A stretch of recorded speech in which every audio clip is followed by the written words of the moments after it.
ನೋಡವಾ, ಈಗ ನೀನು ಭಗವದ್ಗೀತಾ ಒಳಗಿಂದು ಒಂದು 20 ಶ್ಲೋಕ ಹೇಳಿ ನೋಡೋಣ.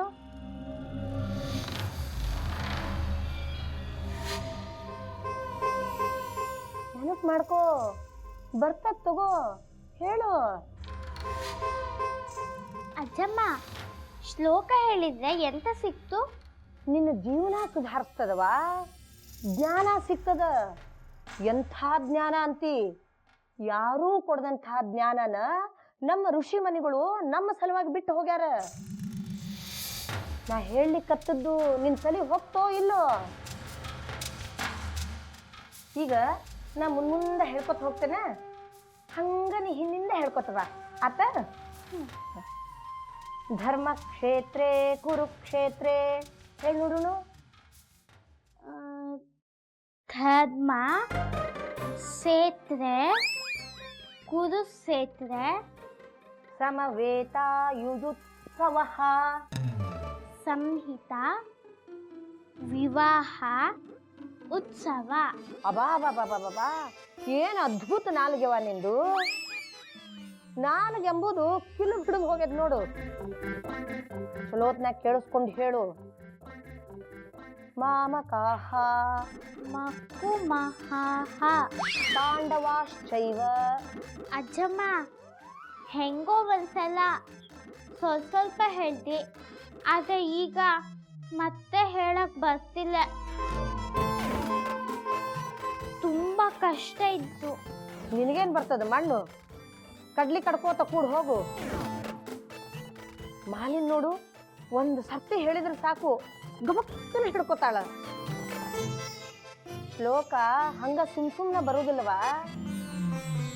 ಅದಕ್ಕೆ ಶ್ರದ್ಧಾ ಬೇಕು, ಭಕ್ತಿ ಬೇಕು. ನೆನಪದನೋ ಇಲ್ಲೋ? ವಚನ ಕೊಟ್ಟಿಯವ ನೀ ನನಗ. ನನ್ನ ಕಾಲ ಮೇಲೆ ಬಿದ್ದು ನೀವು ಹೇಳ್ದಂಗ ಕೇಳ್ತೀನಿ ಅಂತ ಹೇಳಿದಿ. ದೇವ್ರ ಮುಂದೆ ನಿಂತು ಆಣೆ ಮಾಡಿದಿ. ಅಷ್ಟು ಲಘುನ ನೆನಪು ಹರಿದಿ. ಎಲ್ಲದಕ್ಕೂ ಗಾಬರಿ ಆಗ್ಬೇಡ. ಮತ್ತೆ ನೆನಪಿಸ್ಕೋ, ಎಲ್ಲ ಬರ್ತದ. 10 ಸಲ ಬಾಯಿ ಒಳಗೆ ಅನ್ಕೊಳ್ವ. 10 ಸಲನಾ? 10 ಸಲ ಹಿಂಗ್ ಯಾರು ಹೇಳ್ಕೊಡ್ತಾ? ನೀವ್ ಹೇಳ್ಕೊಟ್ರಾ? ನಾ ಹೇಳ್ಕೊಡ್ಲೆ? ಅದು ಒಂದು ಕೆಲಸ ಬಾಕಿ ಇತ್ತು ನೋಡವ ನನಗ. ಭಾಳ ಚಲೋ ಇದ್ದೀಯಾ, ಮತ್ತ ನನಗ ಕೈ ಹಚ್ಚಿಬಿಟ್ಟಿ. ನನಗ ರಗಡಾಗಿ ಹೋಗ್ಯದ, ನಿನಗೆಲ್ಲಿ ಹೇಳ್ಕೊಡ್ಲಿ? ನೀವ್ ಹೇಳ್ಕೊಡ್ತಾ, ಮತ್ ಯಾರು ಹೇಳ್ಕೊಡ್ತಾ ಅಜ್ಜಮ್ಮ? ನಾ ಕಲಿಯೋದ್ ಹೆಂಗೆ? ಅದನ್ನೇ ಮನಸ್ಸಿನಲ್ಲಿ ಇಟ್ಕೊಂಡು ಯೋಚನೆ ಮಾಡ್ತಾ ಇದ್ದೀಯಾ? ಮೊದಲು ಅದರಿಂದ ಹೊರಗಡೆ ಬಾ. ನಾನೇನು ಯೋಚನೆ ಮಾಡ್ತಿಲ್ಲ ಅಜ್ಜಿ. ನಿನ್ನ ಚಿಕ್ಕ ಮಗುವಿಂದ ನೋಡ್ತಾ ಇದ್ದೀನಿ. ಯಾವುದಾದ್ರೂ ಯೋಚನೆಯಿಂದ ಹೊರಗಡೆ ಬಂದೆ ಅಂತ ನೀನು ಮಾತು ಹೇಳಿದ್ರು ನಿನ್ನ ಮನಸ್ಸೆಲ್ಲ ಅದರಲ್ಲೇ ಇರುತ್ತೆ. ಅದಿತಿ, ಯಾವುದ್ರ ಬಗ್ಗೆ ಯೋಚನೆ ಮಾಡ್ತಿದ್ಯಾ? ಶ್ರೀಚಕ್ರ ನಮ್ಮ ಕೈವಶವಾದ್ರೆ ಇಡೀ ಜಗತ್ತೇ ನಮ್ಮ ಪಾಳೆ ಪಟ್ಟೆ.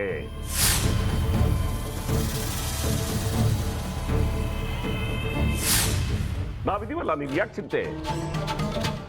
ನಮ್ಮ ಆಸೆಗಳೆಲ್ಲ ಪೂರೈಸುತ್ತೆ. ಅದಕ್ಕೆ ನಾನು ಹೇಳಿದ್ದು ನಮ್ಮ ಜೊತೆ ಕೈ ಜೋಡಿಸು ಅಂತ.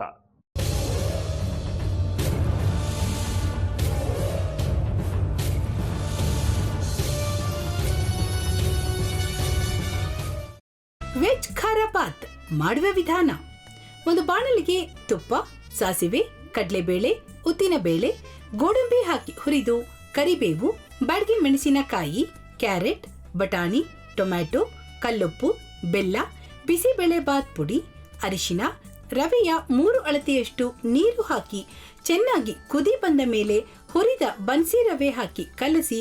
ಈಗ ವೆಜ್ ಖಾರ ಬಾತ್ ಸವಿಯಲು.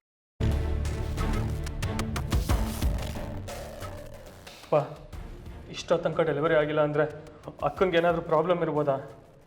ಆ ಥರ ಏನಾದರೂ ಇದ್ದರೆ ಡಾಕ್ಟ್ರು ಬಂದು ಹೇಳ್ತಿರ್ಲಿಲ್ವ ರವಿ?